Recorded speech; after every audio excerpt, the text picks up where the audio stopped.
శ్రీ గురుభ్యో నమః. శ్రీమాత్రే నమః. అందరికీ నమస్కారం.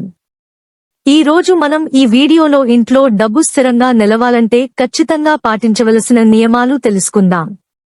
ఇంటి ప్రధాన ముఖద్వారంలో లక్ష్మి, కుబేరులు లేదా స్వస్తిక్ ఫోటోని అతికించాలి.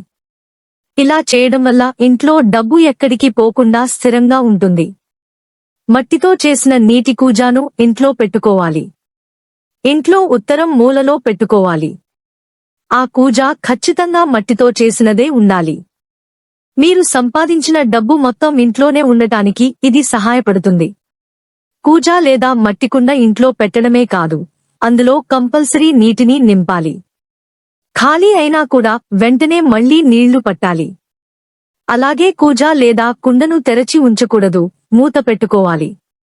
మెటల్ తాబేలుని ఇంట్లో పెట్టుకోవడం వల్ల చాలా మంచి జరుగుతుంది. అన్ని రకాల ఇంటి సమస్యలను దూరం చేస్తుంది. కుటుంబం ఆరోగ్యంగా ఉండటానికి సహాయపడుతుంది. సిల్వర్ లేదా ఇత్తడి లేదా రాగి పిరమిడ్ ని ఇంట్లో పెట్టుకోవడం వల్ల ఇంట్లో వాళ్లందరూ కలకాలం సంతోషంగా ఉంటారు. ఇంట్లో వాళ్లందరి ఆదాయం పెరుగుతుంది. మీకు ఒకవేళ షాపు లేదా వ్యాపారం ఉంటే క్యాష్ లాకర్ ఉత్తరం వైపు ఉండాలి. దీనివల్ల మీ వ్యాపారం చాలా అద్భుతంగా జరిగి మంచి లాభాలు పొందుతారు. షాపులో చాలా బ్రైట్ లైటింగ్ పెట్టడం వల్ల ఎనర్జీని ఇచ్చి డీల్స్ వేగంగా కుదిరేలా చేస్తుంది. అయితే ఇంట్లో షార్ప్ లైటింగ్స్ పెట్టుకోకూడదు. మీ వ్యాపారం మెరుగుపరుచుకోవాలంటే ఈశాన్య మూలలు అందంగా ఉండాలి. గోడలు చీలిపోకుండా ఉండేటట్టు జాగ్రత్త తీసుకోవాలి. చీలిపోకుండా అందంగా ఉంటే పాజిటివ్ ఎనర్జీ పెరిగి మంచి లాభాలు పొందుతారు. చీపుర్లు, ఇల్లు తుడిచే మాఫ్స్, చెప్పులు, షూస్ వంటి వాటిని మెట్ల కింద ఎట్టి పరిస్థితుల్లో పెట్టుకోకూడదు. దీనివల్ల పేదరికం వస్తుంది. మీ ఇంట్లో గ్యాస్ స్టవ్ ని ఎట్టి పరిస్థితుల్లో ఉత్తరం దిశగా పెట్టుకోకూడదు. దీనివల్ల ఇంట్లో ఆర్థిక సమస్యలు మొదలవుతాయి. మీ ఇంటిని చీకటిగా ఉంచకూడదు. రాత్రిపూట కూడా ఇంట్లో లైట్స్ వెలుగుతూ ఉండాలి. చీకటిగా ఉండే ఇల్లు పేదరికం, డిప్రెషన్ కి సంకేతం. వాస్తు చాలా శక్తివంతమైనది. ఎందుకంటే సూర్యుడి నుంచి సోలార్ ఎనర్జీని, చంద్రుడి నుంచి ల్యూనార్ ఎనర్జీని, ఎర్త్ ఎనర్జీ, మ్యాగ్నెటిక్ ఎనర్జీని, ఎలక్ట్రిక్ ఎనర్జీని, గాలి శక్తి, లైట్ ఎనర్జీ వంటి రకరకాల ఎనర్జీలను గ్రహించే శక్తి వాస్తుకే ఉంది. ఇంట్లోకి సమానంగా వాస్తు ఎనర్జీ అందకపోతే కుటుంబ సభ్యులు అనారోగ్యం పాలవడం, తరచుగా గొడవపడటం, కుటుంబంలో డబ్బు సమస్యలు ఎదురవుతాయి. మీకు సక్సెస్ రావాలంటే మీ పర్సులో లేదా జేబులో రూపాయి నాణెం, నెమలి ఈక ఉంచాలంటున్నారు పండితులు. ఇలా చేయడం వల్ల జీవితంలో ఎదురయ్యే అన్ని కష్టాలు దూరమవుతాయి. కష్టపడిన దానికి ఫలితం ఉంటుంది. ఎవరికైనా డబ్బుల్లేక ఎక్కువగా ఇబ్బందులు పడుతుంటే, ఆర్థిక పరిస్థితి బాగాలేకపోయినా నిర్ణీత పద్ధతిలో సాయంత్రం వేళ ఇంటి ముఖద్వారం వద్ద చతుర్ముఖ దీపాన్ని నెయ్యితో వెలిగించాలి. ఇది మీకు మంచి ఫలితాలనిస్తుంది. ఈ దీపంలో రూపాయి నాణెం వేయాలి. ఇలా చేయడం వల్ల ఇంట్లో ఉన్న నెగటివ్ శక్తులు దూరమవుతాయి. ఇంట్లో లక్ష్మీదేవి ఆవాసముంటుందని నమ్మకం. లక్ష్మీదేవి కటాక్షం పొందాలంటే ఇంట్లో ఎప్పుడూ లక్ష్మీదేవిని పూజిస్తూ డబ్బుని శుభ్రమైన ప్రదేశంలో భద్రపరుచుకోవాలి. సింహద్వారం దగ్గర చెప్పులు చిందర వందరగా పడేయకూడదు.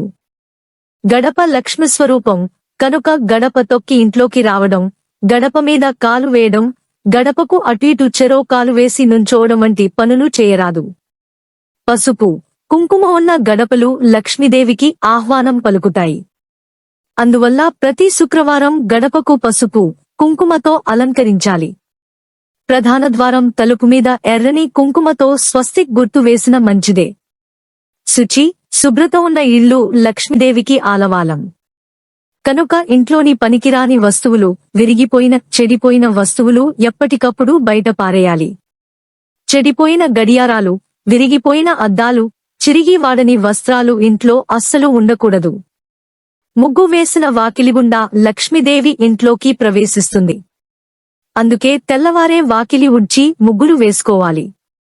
ఇంటి ఇల్లాలు గట్టిగా గొంతు పెట్టి మాట్లాడడం, నట్టింట్లో చెడు మాటలు, చెడు తిట్లు తిట్టడం వంటివి చేయకూడదు. ఎక్కడైతే భార్యాభర్తలు నిరంతరం కోట్లాడుకుంటారో, ఏ ఇంట్లో ఇల్లాలు ఎప్పుడూ అసంతృప్తిగా ఉంటుందో ఆ ఇంట్లో లక్ష్మీదేవి ప్రవేశించదు.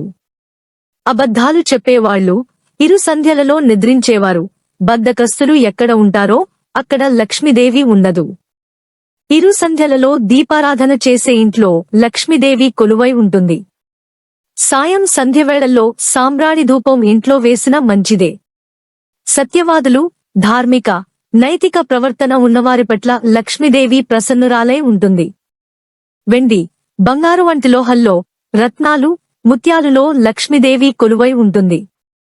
అతిగా మాట్లాడేవారు, గురువులను, పెద్దలను అగౌరవపరిచేవారు, జూదరులు, అతి నిద్రాలోలురు, అపరిశుభ్రంగా ఉండేవారు ఉన్న చోట లక్ష్మీదేవి ఉండలేదు. ప్రతి శుక్రవారం తలస్నానం చేసి, ఎర్రని వస్త్రాలు, పువ్వులు ధరించి లక్ష్మి పూజ చేసేవారు ఆమె అనుగ్రహం పొందుతారు.